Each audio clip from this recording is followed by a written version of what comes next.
The game should be based, especially from a competitive standpoint, should be based around your actual skill and talent at the game.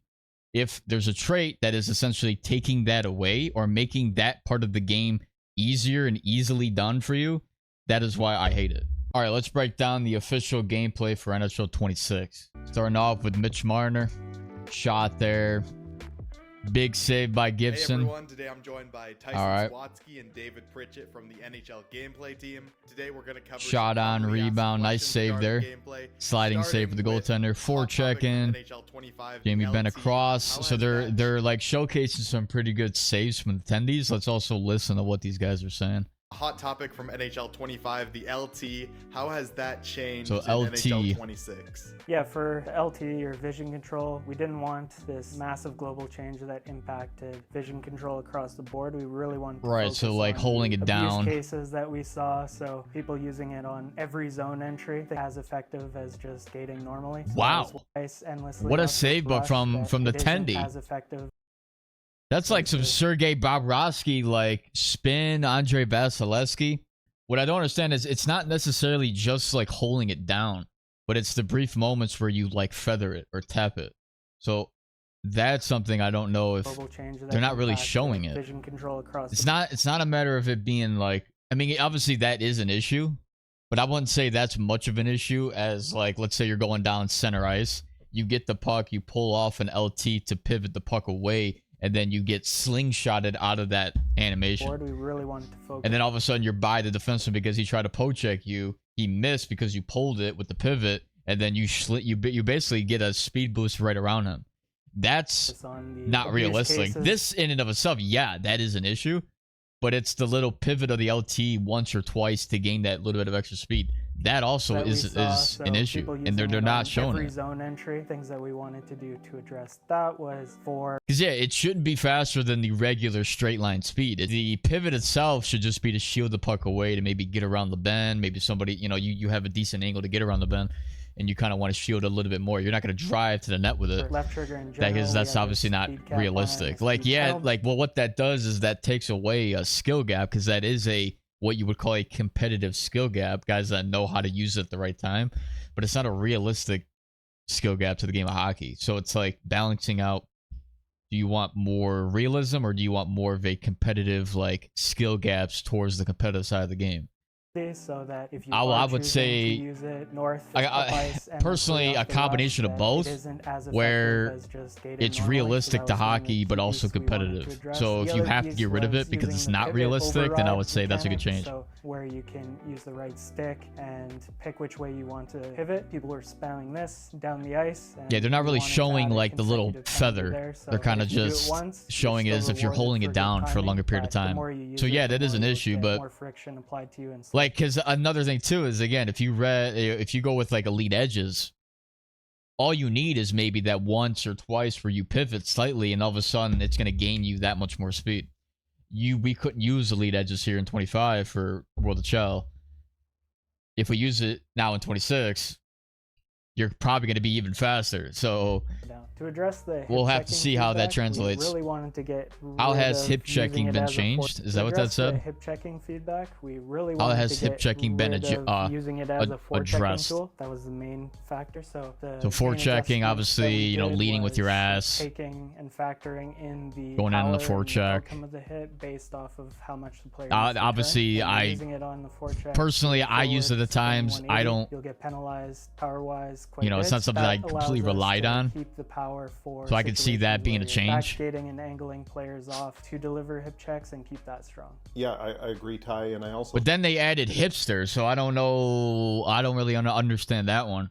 We'll see how that affects if like hipster is what you need to be able to still do what you're doing now, or if you kind of have to use the hip check a completely different way now. I think that the game looks also, what a freaking release by freaking Lucas Raymond. This is quick release. That's a new animation. That's like a little snapshot. And I also think at least it looks different to me. Looks a lot more like real hockey. That could just be shot style. I don't know. Used so often that the game but I don't think it is, because that was a really quick release. Real hockey. So I'm not even listening to what these guys are saying, bro. Like literally, I don't even care because these guys really don't talk like informative to me. Ty, and I also think that the game looks a lot more like real hockey now. No, it doesn't. No, it doesn't. Just stop kind of looking. Don't even try to like make that claim. You're not gonna sneak that claim in it. Like as soon as I start listening, I'm already pissed off. So often that the game just stopped kind of looking like real hockey. Yeah, well, that's always been the thing. It's like what 20 plus years now, the game hasn't looked like real hockey, so it's nothing new. Starts to feel a lot more like real hockey. This is not look like real hockey too. You're not looking like real hockey. Okay. Hitting, the main feedback was just the invulnerability and yeah, reverse hitting, big issue here as well. No matter the size difference. So for reverse hitters, now let's really pay attention to this because back at you. What I will say is if you have back at you on like what he's showing right now, yeah, you should be able to do what you're doing to some degree, right? If it's like really small guys trying to hit this guy, sure, this guy should be able to knock him down pretty easily. You should be using your poke check and more body position for that. But if it's like a big guy who has a lot of speed versus another big guy, or a small guy with a lot of speed versus another small guy, the reverse hit should be overpowered. Like you should lose that if you try to reverse hit. The initial body check should win that. Players stumble who are doing the reverse. That is ridiculous, actually, but that is of course back at you. I've never seen anybody even use it. The player as easily it's not even really that. It's really just the trade itself.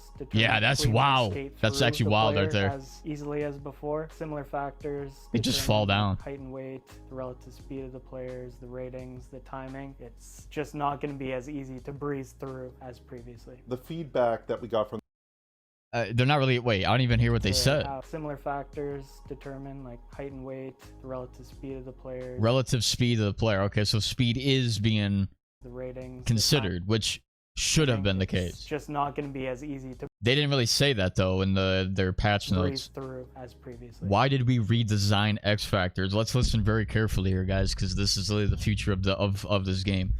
What are they thinking is great with these traits? The feedback that we got from the community, I mean, kind of boils down to there just being too many of them. I think there was around 70. Too many? It's not even just that there's too many. Half of them never even were used because they were literally useless compared to the ones that were OP. It's the essence of the traits itself and how powerful they are, the ones that are OP, and how that takes over the game. But what they're doing, essentially, right, by the way that they're redesigning them, it's all dependent on the fact that how the max level traits will be. And also, obviously, the other tiers, but I feel like the max level traits with their own unique animations, I feel like is gonna have a pretty decent presence in terms of gameplay and how overpowered it is. Factors originally. As a result, what happened there is that they just kind of felt watered down. It wasn't super clear what a given X factor did or whether it did anything at all. And they certainly weren't all balanced. Like there were some that were clearly more impactful to our users, like elite edges or wheels, than others, right?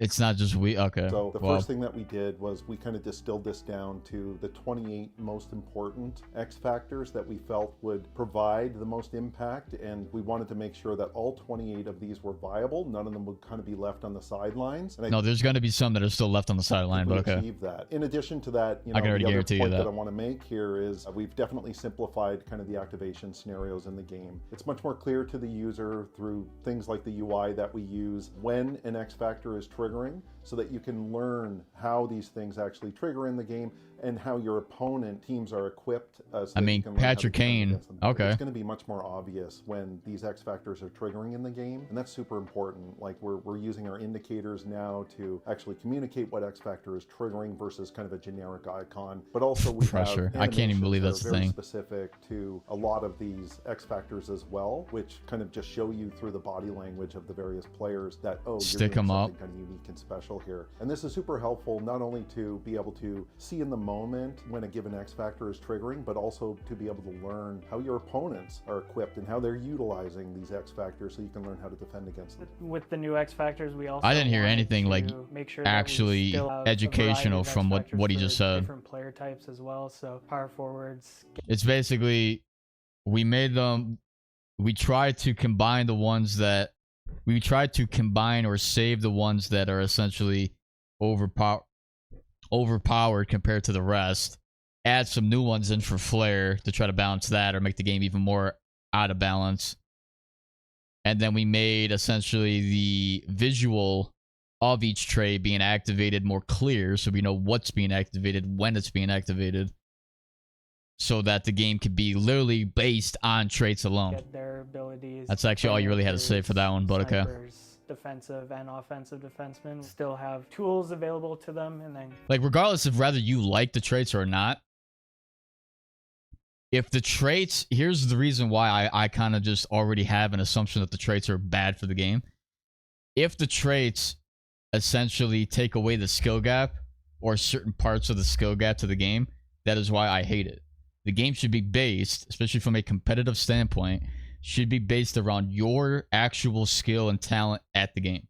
If there's a trait that is essentially taking that away or making that part of the game easier and easily done for you, that is why I hate it. You can't change my mind. I don't even care if the traits are better than they were before. I just hate them in general.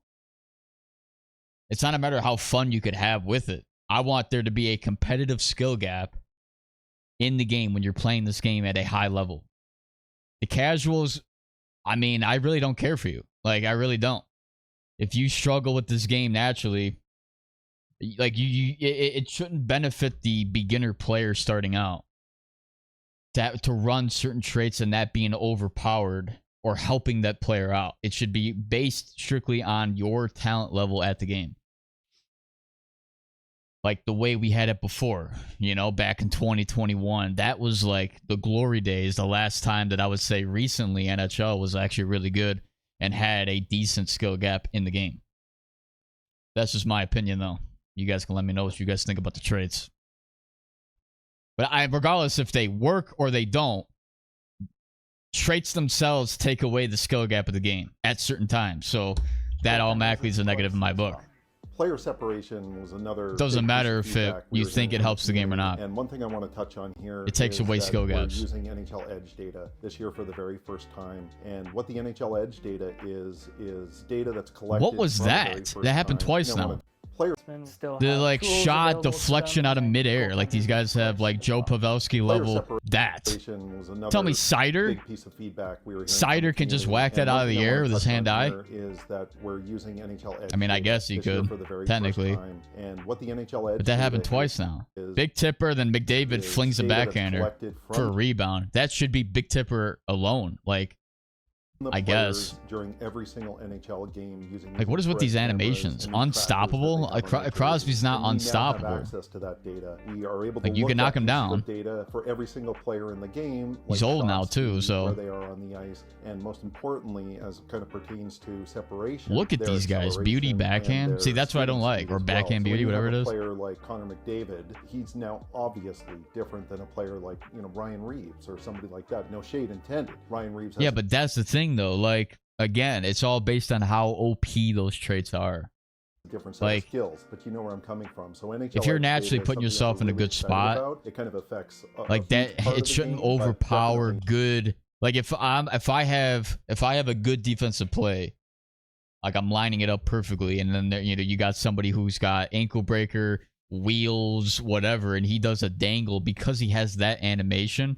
That sort of ankle breaker that is going to somehow power through my animation, the poke check and all that kind of stuff. Like that takes away the skill gap. You're rewarding somebody who has a trait rather than somebody who's actually playing really good defense against that. That is the stuff that where I come from, where I do not like, where the traits get in the way of that, where the traits create an inconsistency.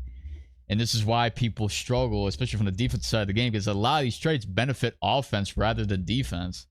Yeah, there is defensive traits as well. I don't think they're as impactful as the offense. It pertains especially unless you run truculence, but to address the like the concerns around goalies getting stuck and locked into saves, we allow goalies now to make saves out of saves and branching into more reactions out of those goalies. Goalies need to have something like they absolutely do. Help in tight shots. That was one. Because that's another thing too. Goalies get screwed over by the goal shooting traits. You got like a really good, like you're in a really good position and close quarters shoots it because his goal close quarters is going to find a way past you. You're in really You're in a really good position, yet you're still going to give up that goal because of that.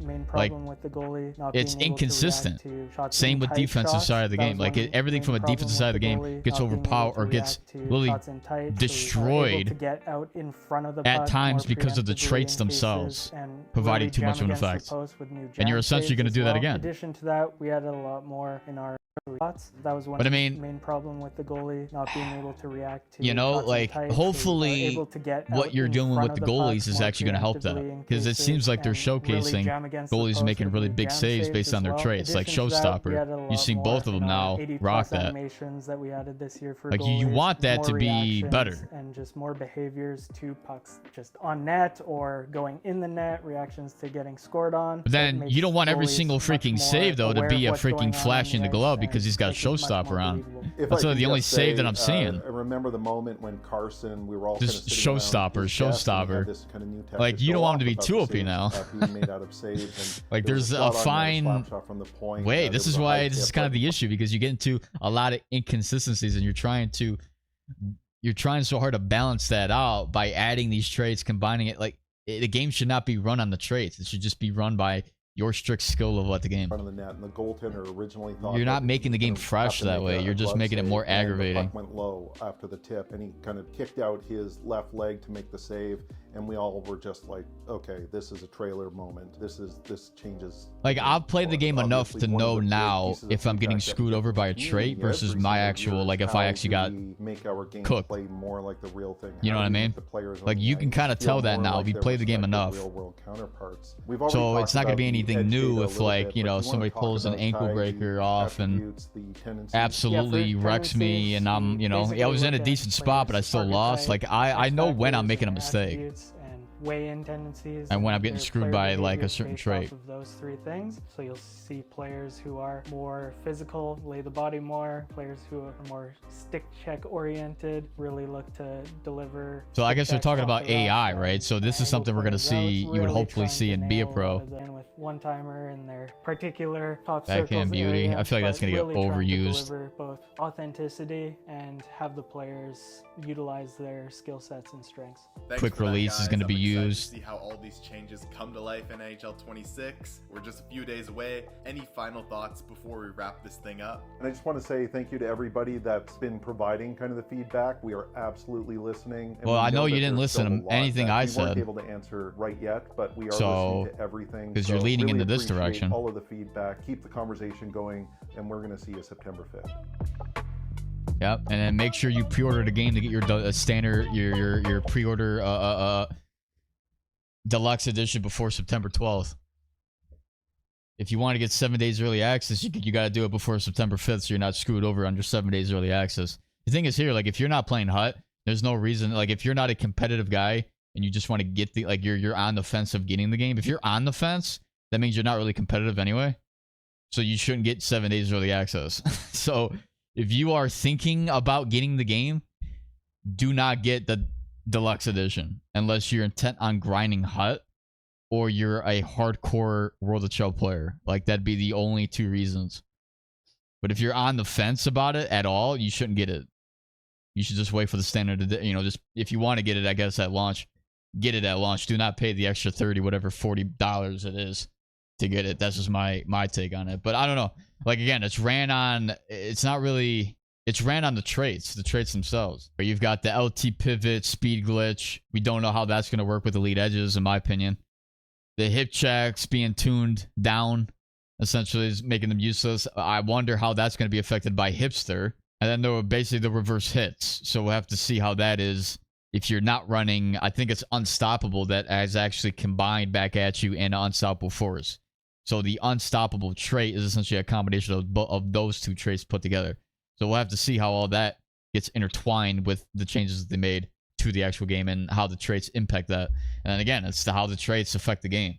Nothing really else stands out besides what you did, I guess, with goalies. AI, we'll have to see how that is. But this is the game that you're going to see come out tomorrow. So hope you guys enjoyed. Let me know your thoughts. I'll see you guys tomorrow. Either I do want to live stream. If I'm not live, it's because I'm playing Be a Pro and I couldn't get anything going World of Shell wise. So I'm either going to be recording or live streaming. So if I'm live streaming, I'm playing World of Chell. If not, I'm playing Be a Pro. So hope you guys enjoy. Let me know your thoughts. Be sure to like the video, subscribe if you're new, hit that bell so you don't miss out on NSO 26 content coming up. And I will catch you guys in the next one.